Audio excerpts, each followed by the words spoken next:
আসতে চলেছে পরিবর্তন, দায়িত্ব হারাতে চলেছেন মেহেদী হাসান মিরাজ। ওয়ানডে দলের অধিনায়ক হিসেবে নতুন কাউকে বেছে নিতে চাইছে তামিম ইকবালের নেতৃত্বাধীন ক্রিকেট বোর্ড। বিদেশের মাটিতে ধারাবাহিক ম্যাচ হারের কারণে কপাল পুড়ছে মিরাজের, আর সেই সাথে দায়িত্ব ফিরে পেতে চলেছেন তারকা এক ক্রিকেটার।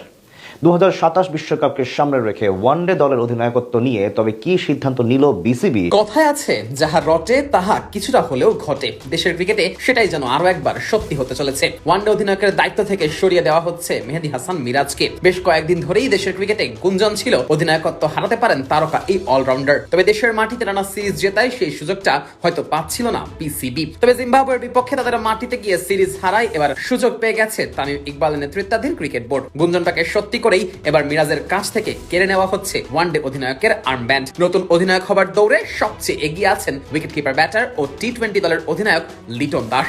এক বছর আগেই এক অধিনায়ক নীতি থেকে সরে এসে 3 ফরম্যাটে 3 অধিনায়ক খেলানোর পরিকল্পনা করে ক্রিকেট বোর্ড। তখন নাজমুল হোসেন শান্তর কাছ থেকে কেড়ে নেওয়া হয় ওয়ানডে ও টি-20 দলের দায়িত্ব। ওয়ানডে দলের দায়িত্ব দেওয়া হয় মিরাজকে এবং টি-20 দলের দায়িত্ব পড়ে লিটনের কাঁধে। তবে অধিনায়ক হিসেবে শুরু থেকেই কিছুটা ব্যর্থ ছিলেন মিরাজ। শ্রীলঙ্কার মাটিতে নিজের প্রথম অ্যাসাইনমেন্টেই ফেল করেন এই তারকা অলরাউন্ডার। ওয়ানডে সিরিজ বাংলাদেশ হেরে বসে 2-1 ব্যবধানে। তবে পরিস্থিতি একেবারে নিয়ন্ত্রণের বাইরে চলে যায় আফগানিস্তানের বিপক্ষে সিরিজে। আবুধাবির মাটিতে হওয়া সেই সিরিজে আফগানদের কাছে লজ্জাজনকভাবে হোয়াইট ওয়াশ হতে হয় বাংলাদেশকে। এই দুই সিরিজে মিরাজের অধিনায়কত্ব নিয়ে প্রশ্ন ওঠে বেশ। যদিও এরপর ঘরের মাঠে টানা সিরিজ জিততে শুরু করে বাংলাদেশ। গত বছরের শেষ দিকে ওয়েস্ট ইন্ডিজ ও এবছরে পাকিস্তান, নিউজিল্যান্ড ও অস্ট্রেলিয়ার বিপক্ষে ওয়ানডে সিরিজে জয় পায় লাল সবুজরা। ক্রমাগত এই সাফল্য টিকিয়ে রাখছিল মিরাজের অধিনায়কত্ব। তবে দলনেতা হিসেবে ম্যাচের মাঝে নেওয়া তার সিদ্ধান্তগুলো নিয়ে প্রশ্ন ছিল অনেক। দলের স্বার্থ চিন্তা না করে নিজের গদি বাঁচানোর চেষ্টা করেছেন এমন অভিযোগ আনা হয়েছে মিরাজের নামে। তবে টানা সিরিজ জেতায় তাকে বাদ দেওয়ার সুযোগ পায়নি বিসিবি। অবশেষে জিম্বাবুয়ের বিপক্ষে সিরিজ হারায় মিরাজের কাছ থেকে অধিনায়কত্ব কেড়ে নেওয়ার সুযোগ পেয়েছে ক্রিকেট বোর্ড। বাইরের মাটিতে